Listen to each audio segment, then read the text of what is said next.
Thank you for being here. How many have been here before? All the staff people raise their hands. I'm Mayor Boyd Dunn. It's my pleasure to officially dedicate this facility. It's been open for some time. I've been up here with my family. We love it. It's a great amenity for the city of Chandler. And we're going to do a little bit of bragging, if you don't mind, this morning. It's not that hot, is it? Just to really indicate those involved and also what went into the design and the construction of this park. It's something that I know that the Parks Department is very, very proud of. But let me introduce some people who are here. We have City Manager Mark Pence here. Mark, how you doing? Also, Community Services Director Mark Inetten. Welcome, Mark.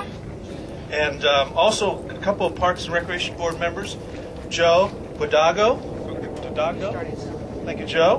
And Lloyd Harrell. Hey, came out of retirement just for this. Thank you. And Linda Peterson Price. So thank you for being here. These are the type of things we love to do in the city of Chandler. I know the Parks Department, the Parks Board gets excited about building these people places that certainly makes Chandler a very special place and addresses the quality of life that we feel is so important in our community. For nearly 30 years, though, you're standing on the landfill. Just imagine what's happening below your feet at this present time. This large man-made dirt mound with the sloping sides rising out of the streets and nearby houses literally has been transformed to a very different use.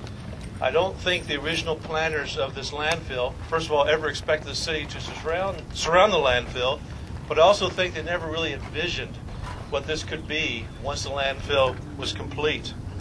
So we've made a significant investment in this area for a number of years. And so today, as you drive up, I'm just amazed at how different it looks. A lot of people may not really realize what this was originally.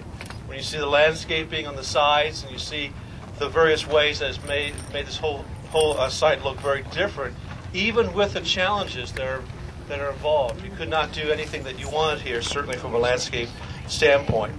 So I'd like to thank the members of the city's community services and the municipal utilities departments for their roles in this really magnificent makeover.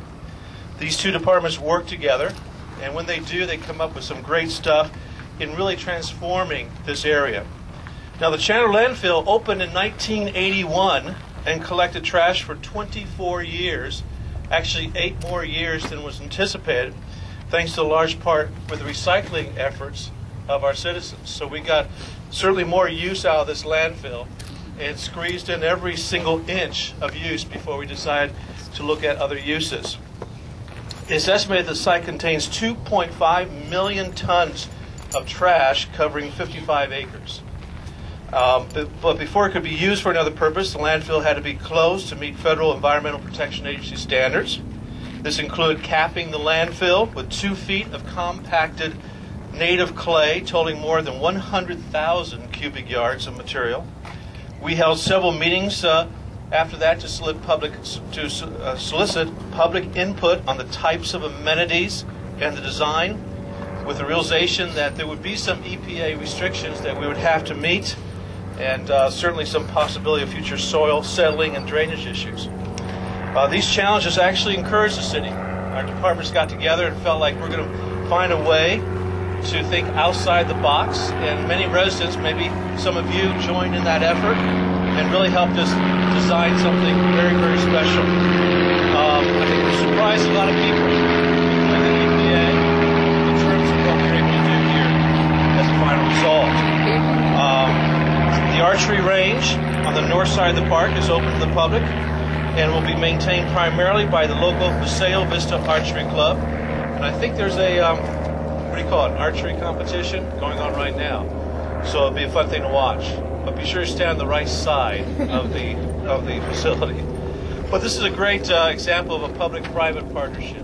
Citizens taking ownership and maintenance responsibilities and operation of a facility that was paid for by the city and by the taxpayers.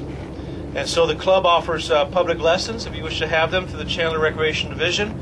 And this weekend, as I said, we're hosting the first official tournament. That's what it's called. So we're excited about that. Now, this past week, we were notified the City of Chandler was selected as one of the 2010 National Recreation and Parks Association After-School Archery Program grantees. And this grant will be used to increase archery participation and create sustainable programming for youth in our community. And I'd like to especially thank the Recreation Coordinator, Ariane Stramyellow. Welcome. It's great to have you here. Her hard work, certainly in the grant application, those are not easy, are they?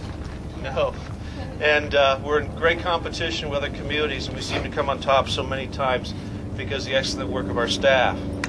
Now, additionally, many local disc golfers were instrumental in the decision to have a disc golf course on the site. We listened, and they contributed ideas for the course design. And I think we may have a few golfers out there today, and I hear a couple fighting already. But there are also 2.6 miles of pathways of the site, and several miles connect the nearby Paseo Trail, extending more than 6 miles to the north and south along the Consolidated Canal. So we're trying to tie in our recreational features in our parks so that we can have certainly more opportunities there. Now, many of the building materials used in the site, such as crushed concrete, sidewalk, slabs, tires, railroad ties, and asphalt millings, were recycled from other construction projects instead of being sent to another landfill. And more than 100 of the mesquite trees in the Paseo Vista Recreation Center were salvaged and transplanted from the nearby park, Nozomi Park site. So that's great news. And the 5.5 acre turf area on the southeast part of the site is split into 3 sections. And 2 of the sections are designed for use by our canine friends and their owners. We love dog parks in the city of Chandler, we really do. And I'm happy to say that marks Chandler's 4th dog park, as a matter of fact. And then the children's play area includes swings, slides, climbing rocks, a large a large jungle gym made of cables and a trash wall. Have you seen that? It's kind of an interesting concept. And the trash wall is an educational tool that depicts those items that one might find in a landfill. So I know this is a favorite place for kids, and it's also a point of education. I think we're going to have a ribbon cutting on top of that sphere. Is that correct? Okay, good. I'll watch. So we've come a long way, and it's exciting to see a project that came out of nowhere, literally. Many citizens and staff and the council felt like we need to do something special in this landfill. This is Chandler's Mountain, and it was certainly something, again, I don't think the founders of Chandler thought would be a part of the city, a dominant part of the south and southern part of the city. So thanks to citizens' input, thank you to staff and to the Parks Department. We listened, we incorporated as many as we could. We worked with the EPA.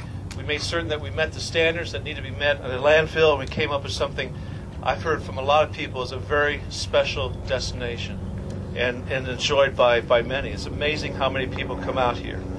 I need to thank a few other people, which I did not. Mickey Olin, I forgot to thank. I didn't turn the page. Mickey, thank you. This is a young man who has enormous passion about parks and recreation in the city, and I'm always amazed by his excitement and his willingness to really find new things to do for our city. I'd like to thank the landscape architects Dave Wilson and John Griffin of design firm EPG. I'd like to thank the contractor Valley Rain Construction. I understand they also brought the food and beverage today, and this owner Fred Dazzle. Is Fred here? Thank you, Fred. Did I pronounce that last name correctly? Good. Pretty close. That's pretty good for me. Vice President of Construction. I'm going to get this one really good. Dan Kowalski. Okay. General Superintendent Wayne Rogers. Superintendent Dennis Planleo. And Project Manager Brent Fowler. So thank you, gentlemen, for being here. You did a good job. You should be proud of this. And we have also a work of art at the children's playground and what we call our garbage wall. And the artist who designed it was Tom Strick. Is Tom here?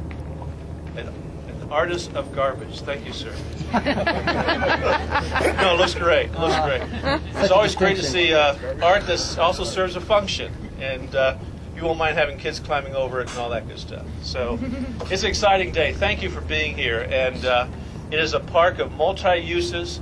It's a park that we want the citizens to use extensively. They've been here already.